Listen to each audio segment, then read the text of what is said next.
Hi there, my name is Maina, an advocate of the High Court of Kenya. Welcome to Sheria. Hi, my name is Judy Ochollah, an advocate of the High Court of Kenya. Welcome to Sheria. Sheria is a platform that aims to educate the common mwananchi about the law, to equip and empower them. So today, we are talking about a very interesting topic, contracts. So a contract is an agreement between two parties and it is legally binding. So meaning you have to agree between two or more people, and then it can be enforceable by the court. We are distinguishing this from a normal gentleman's agreement, where I give you a promise outside there on a social platform, and then you want to follow me. No, that is not a contract. There are several types of contract. A contract can be written, it can be oral, or it can be implied. What do I mean by implied? Tabia zako.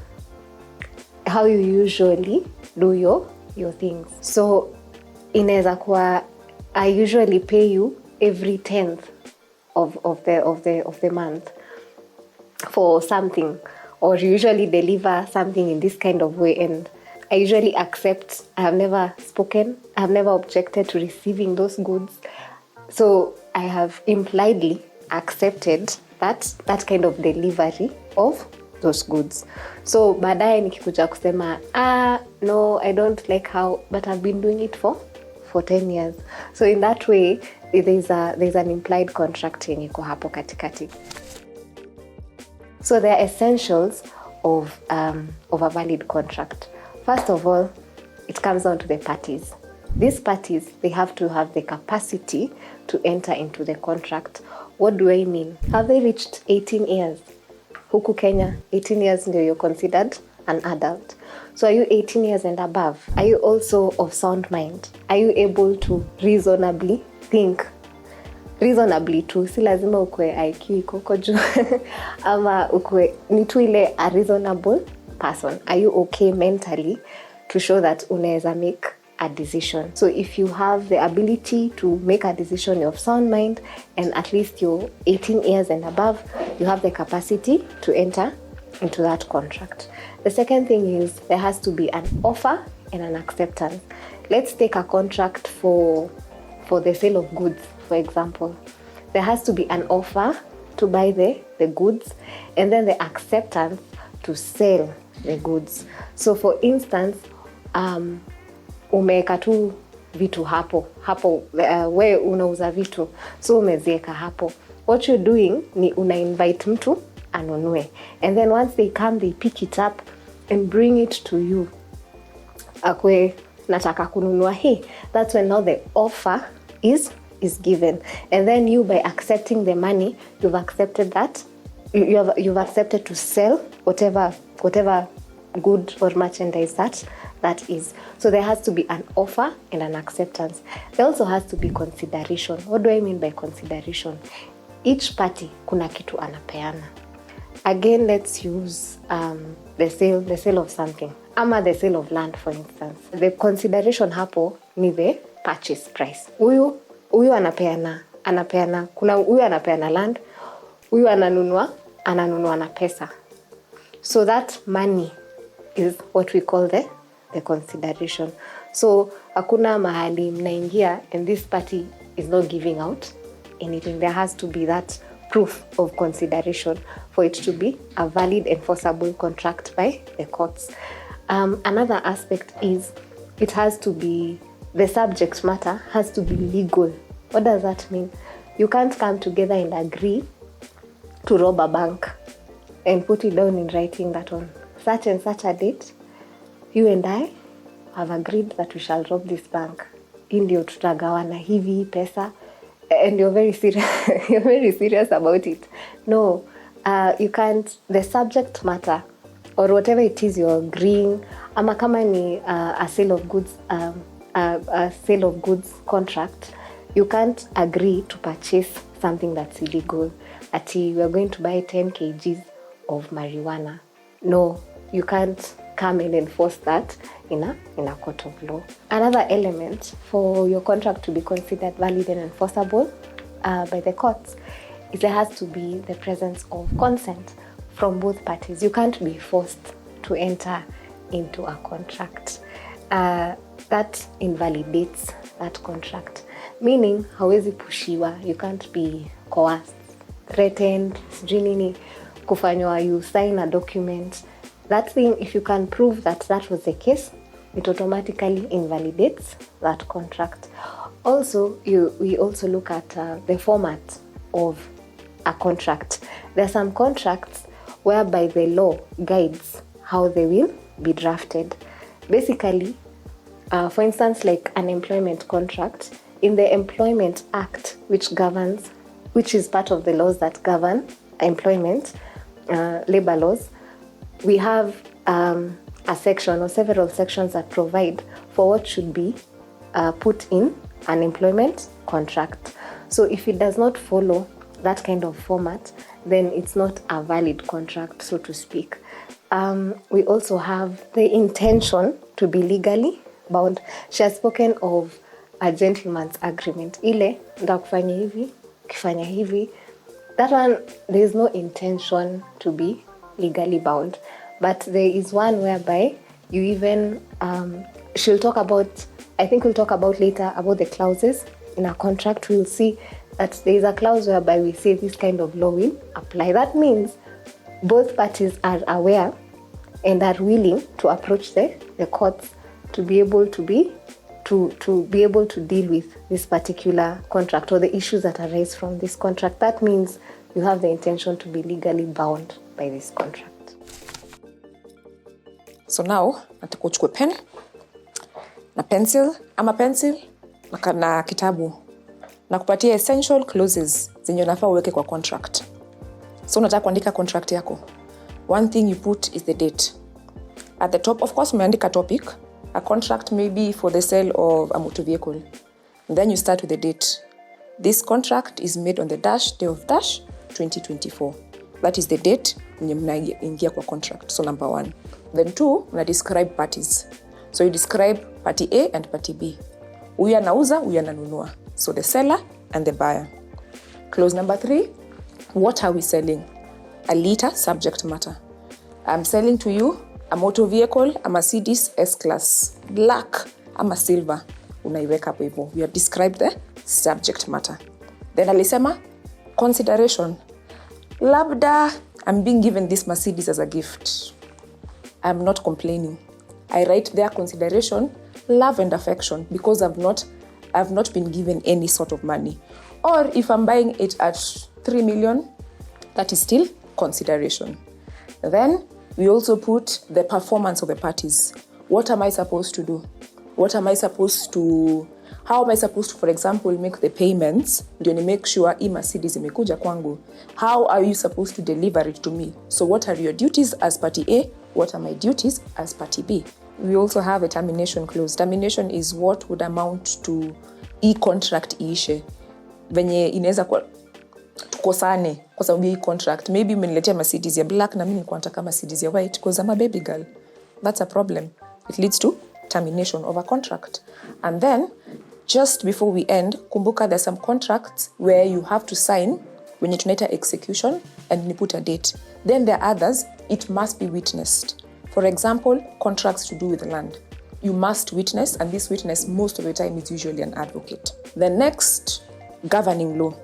Sometimes you can put it, it's optional. So this contract will be governed by the contract. If it's an employment contract, it will be governed by the Employment Act of Kenya. Then you can also put the execution or the signing clause. So where parties are signing, you have to sign and you put in the date at the end. Now, what happens when there's a disagreement arising from that particular contract? As a party to the contract, there is redress available for you. So in some contracts, there are clauses whereby the parties decide, in case there's a disagreement arising from this contract, we are going to do this and this. Some people decide to go to the courts. Some people decide to go to ADR. That's alternative dispute resolution methods such as arbitration. So what can you expect as a party mwenye maybe wewe ndio umekosewa kwa hii contract ndio umeumia? So what can you expect these courts or these processes to give you ndio ikusaidie. The first thing you can expect is damages. There are special damages and then there are general damages. So special damages ni, say for instance, you sell vegetables and you delivered them. Huyu mtu akakosa kuchukua. So there was a contract, nita deliver hapa nini, and then your nyanyas, they are now rotten. You can't sell them. Hata wewe mwenyewe you can't you can't eat, you can't use them basically. So what happens now? Ukiangalia the cost of those nyanyas, that cost, if you're able to put it down to paper, that's special damages that you can claim to the court. So unasema my nyanyas were this and this and this, so those are the damages that came from your contract to fail. Then that other person breaching the contract. There's also specific performance. Specific performance is whereby the party that has breached, basically mwenye amekosa kufanya Kenya alisema atafanya according to the contract, the court gives an order and they're told to do that particular thing, right? So it puts you in a position whereby ni kama the contract iliendelea tu vizuri. And then there's also whereby an order is given to restore you back to the position you were before uingie kwa hii contract. So you go back to a position kama ulikuwa umepeana hii na huyo amepeana hii na nini, there is a restoration that happens, either of which kwa vitu zenye ulileta and such a thing, thereby you go back to the position whereby it's like it never happened. Whatever loss you have gone through, it's like never happened. Yeah. So those are the types of maybe solutions you are able to get from this. Let's remember, as you're dealing with contracts, there are contracts that you can do on your own. As we said, part of empowering you is assisting you in knowing e-contracts. I don't need an advocate. It's always good to have an advocate too, because they understand the law a bit better than you do. So they can guide you, and they have dealt with these issues many, many times. So they can guide you in what to add, particularly because every case, every situation, even in lease agreements, some of them, they can include something that's particularly pertaining you, that's special to you or that house or that area. So it's always good to seek legal advice. However, if you do not have the coins for it, there are those contracts that you can draft on your own. And then there are also those contracts that cannot be enforced. They are considered illegal or invalid unless they are drafted by an advocate. And that is what we shall deal with in the coming episodes. And just before we close off, so maybe we can give them a few legal tips or legal terms when it comes to drafting contracts to take it a notch higher. So there are certain clauses you can put in your contract so that you are sort of shielding yourself. And one example is putting a clause for severability. A severability clause means you can enter into an agreement and then something happens and then one part of the contract peke yake inadeclariwa illegal. So when you put this type of clause, which we are calling a severability clause, we are saying that if one part of the contract imekuwa declared illegal, the rest is still enforceable. For example, the time of COVID, maybe the trading hours was from ordinary trading hours from 8 to 5. Then because of a curfew, maybe it's supposed to be 8 to 4 or 3 p.m. So because of your time aspect peke yake, we don't want to declare it illegal. Tunaweka severability clause, protect yourself. Another example is called a force majeure clause. Force majeure, depending on where you went to school. But force majeure is acts beyond the control of parties or acts of nature or acts of God. So for example, tumeingia contract, tumekubaliana vizuri, we are performing maybe a service, I'm rendering legal service, then out of nowhere, kuna curfew, I can't do it. Or out of nowhere, kuna maandamano, I cannot come to your place. In that scenario, I'm protecting myself by saying a party will not be bound by acts beyond my control. E.g., another example, tumeingia into a contract, I've given you a nice 3-bedroom apartment in Lavington.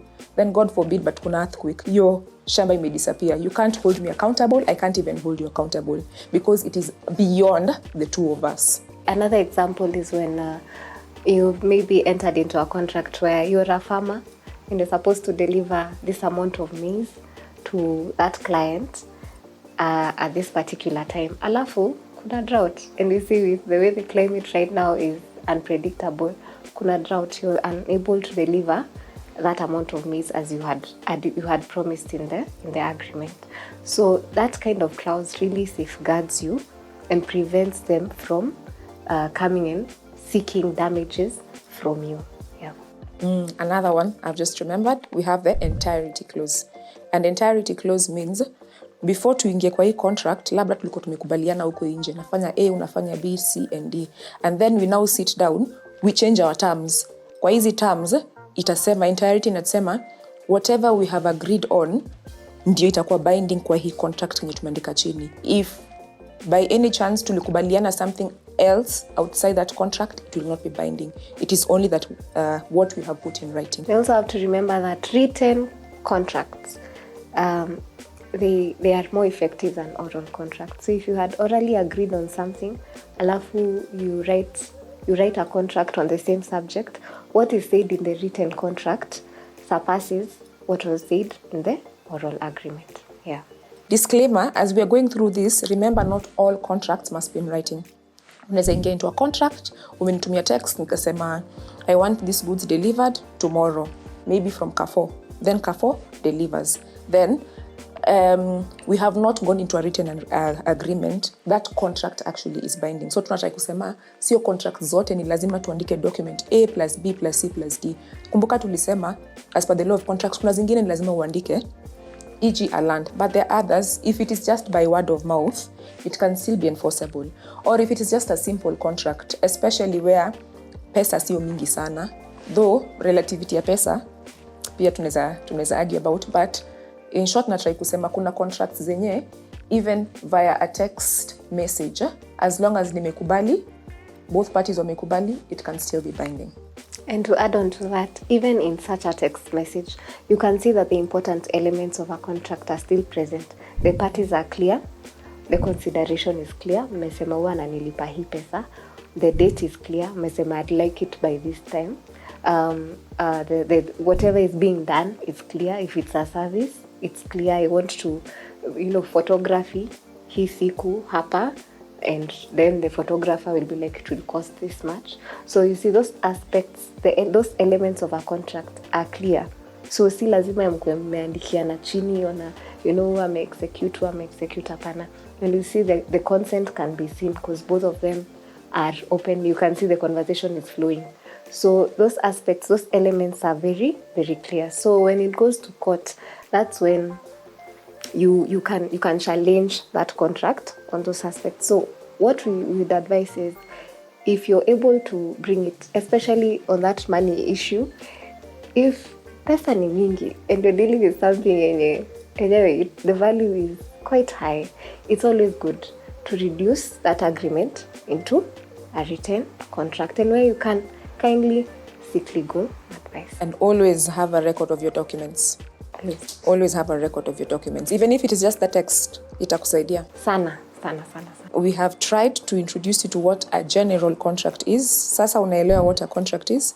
The essentials of a contract, the standard clauses in a contract, types of contracts, and how we can interact on a day-to-day basis with regards to contracts. So I think for today, we can close our episode at this juncture. Kindly remember to comment down below, share, like, and subscribe. Until next time, be blessed. Bye.